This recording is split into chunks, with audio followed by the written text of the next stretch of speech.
9th ಶ್ಲೋಕ. ಅಪಿವ್ಯಾಪಕತ್ವಾತ್ ಹಿತತ್ವಪ್ರಯೋಗಾತ್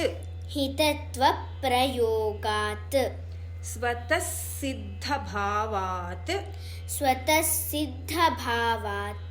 ಅನನ್ಯಾಶ್ರಯತ್ವಾತ್ ಜಗತ್ತುಚ್ಛಮೇತತ್ ಸಮಸ್ತಂ ತದನ್ಯತ್ ತದೇಕೋವಶಿಷ್ಟಃ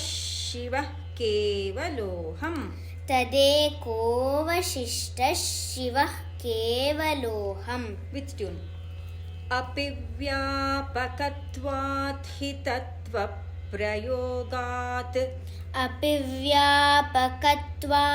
ಹಿತತ್ವಪ್ರಯೋಗಾತ್ ಸ್ವತಃ ಸಿದ್ಧಭಾವಾದನನ್ಯಾಶ್ರಯತ್ವಾತ್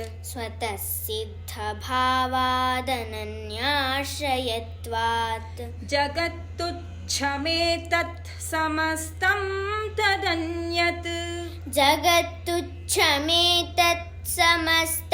ತದನ್ಯತ್ ತದೇಕೋವಶಿಷ್ಟಃ ಶಿವಃ ಕೇವಲೋಹಂ.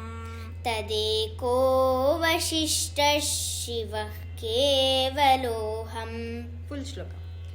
ಅಪಿವ್ಯಾಪಕತ್ವಾತ್ ಹಿತತ್ವಪ್ರಯೋಗಾತ್ ಸ್ವತಃ ಸಿದ್ಧಭಾವಾದನನ್ಯಾಶ್ರಯತ್ವಾತ್ ಜಗತ್ತುಚ್ಛಮೇತಸ್ತಮಸ್ತಂ ತದನ್ಯತ್ ತದೇಕೋವಶಿಷ್ಟಃ